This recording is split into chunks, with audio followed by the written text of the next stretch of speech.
सुशांत सिंग राजपूत याच्या दुर्दैवी मृत्यूला आज 1 वर्ष झालं. जवळपास 310 दिवस झाले सीबीआयनं चौकशी सुरू करून आणि एम्सच्या डॉक्टरांच्या पॅनलने आपला अंतिम निष्कर्ष काढून खुनाचा मुद्दा जो निकाली काढला त्याला आता जवळपास 250 दिवस झालेले आहेत. आम्ही हा प्रश्न विचारत आहोत, सीबीआय अजून गप्प का? सीबीआय आपला अंतिम निष्कर्ष केव्हा सांगणार? या प्रकरणातील सत्य अजूनही सीबीआयनं का लपवलं आहे?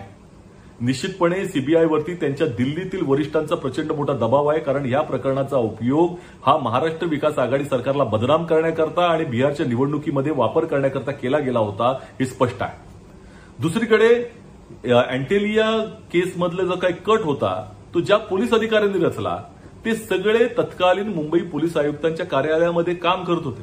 ते थेट परमबीर सिंगांना रिपोर्ट करत होते. असं असतानाही या प्रकरणातील मास्टर माइंड अजूनही एनआयएनं का पकडला नाही? एनआयएवरती देखील प्रचंड मोठा दबाव आहे का?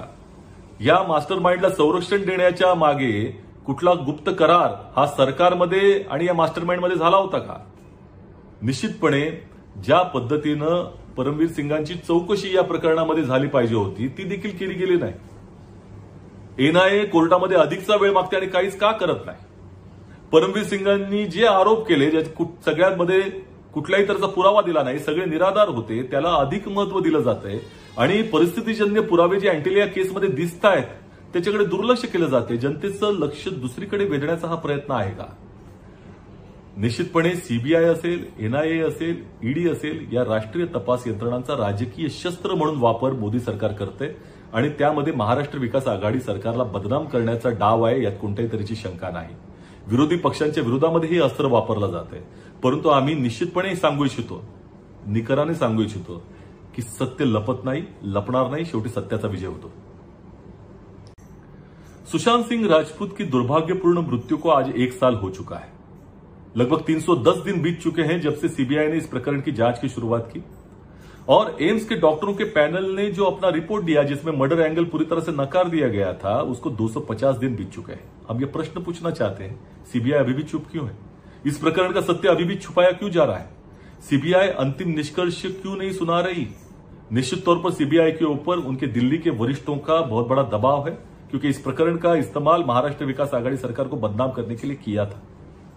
दूसरी ओर जो एंटेलिया केस की साजिश रची थी, जिन अधिकारियों ने रची, वो परमबीर सिंह जी जो तत्कालीन मुंबई के सीपी थे उनको डायरेक्टली रिपोर्ट करते थे, उन्हीं के कार्यालय में काम करते थे. तभी भी इस प्रकरण का मास्टरमाइंड अब तक क्यों पकड़ा नहीं गया? एनआईए को इसका जवाब देना चाहिए. क्या कोई गुप्त करार हो चुका है एनआईए और इस मास्टरमाइंड के बीच में? परमबीर सिंह जी की जांच क्यों नहीं हो रही?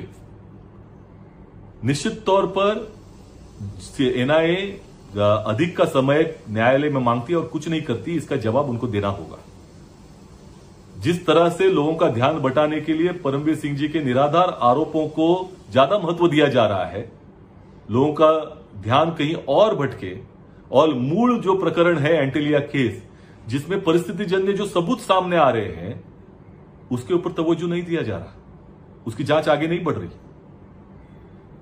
निश्चित तौर पर एनआईए हो, सीबीआई हो, ईडी हो, ये जो राष्ट्रीय जांच एजेंसियों का राजनीतिक शस्त्र के रूप में महाराष्ट्र विकास आघाड़ी सरकार को बदनाम करने के लिए प्रयास किया जा रहा है और उसी तरह से जितनी भी अपोजिशन पार्टीज की गवर्नमेंट है उन सबको तकलीफ देने के लिए इनका इस्तेमाल किया जा रहा है.